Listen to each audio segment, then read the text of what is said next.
Now, from the time this video has been recorded, KTM across all three classes in Grand Prix racing will have won 16 races, and now that is with all 6 factory riders, so Pedro Acosta and Jaume Masia in Moto3, Remy Gardner and Raul Fernandez in Moto2, and Brad Binder and Miguel Oliveira in MotoGP. This video is going to discuss why I think this season is the greatest in KTM's history. When you look at the talent and the depth that they actually have in their ranks, it's quite scary, and that's not forgetting the other back teams from KTM. So you have the Gas bikes in Moto3, the Husqvarnas in Moto3, and they've also won races as well, and it just shows the scary amount of talent that they actually have. So obviously the sensation this year is Pedro Acosta. He came into Moto3, Red Bull Rookie Champion. He was fast in CEV. I didn't expect him to be slow, but what he done at the start of the year was just sensational. He's the first ever rider in Grand Prix history to have 4 consecutive podiums in their first 4 races. He also won his second Grand Prix from the pit lane at Qatar, and it just set the scene for what's been a magical season so far for Acosta.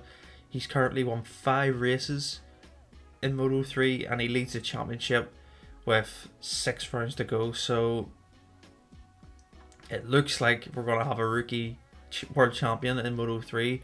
Not to forget, the first race of the season was actually won by his teammate Jaume Masia, who's had an okay season. He was very strong at the start, but then crashes came into it. But he's had a consistent season, and with Acosta likely to move up to Moto2, it just hadn't been officially confirmed yet.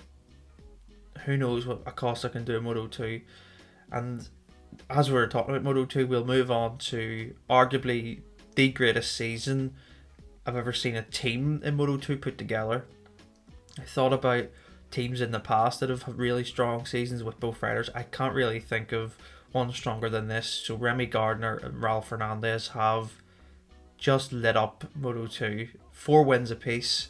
And not to forget, Raul Fernandez is a rookie, and they're both moving up to MotoGP next year with the Tech 3 KTM team. So yeah, the sensation of that team in Moto2 has just put into perspective when you have 2 talented, young, hungry riders who are pushing each other the whole way. The results can just be magnificent, and been really impressed with Remy Gardner this year. He's the championship leader, of course, with just how consistent he is on a Sunday. He doesn't really make mistakes, and he just pushes to the absolute limit and can keep that for an entire race.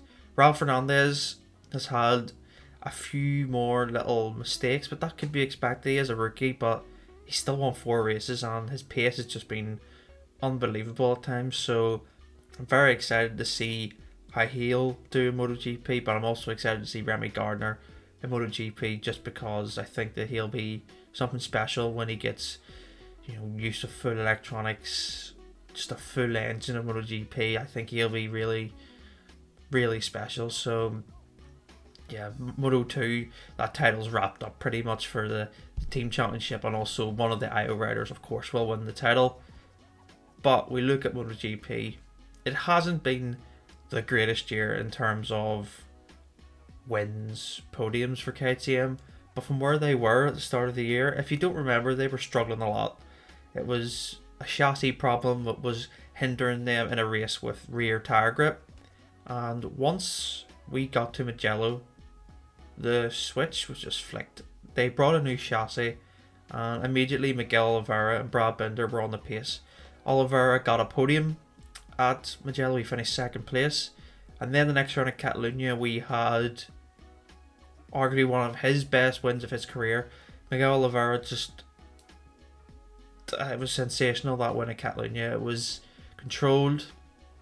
It was just showing what he had, and like he showed last year at Portimao with the Tech 3 team. He can just lead from the front, and he then followed that up with a podium at Sachsenring, and he pushed Marc Marquez the whole way to, you know, it could have been the streak ender, but Oliveira had 3 races where he just looked unstoppable, and there was a lot of talk for him to be the one that will take the title charge to Quartararo. It hasn't happened due to injury, but what a race for Oliveira that he had in those 3 consecutive weekends.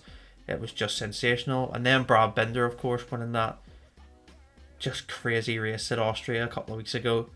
People say it might have been lucky, but the bravery for Binder just to stay on slicks and to just keep grinding away at consistent results that he had. He had some really great performances late on in a race where he had charged through and finished inside the top 5.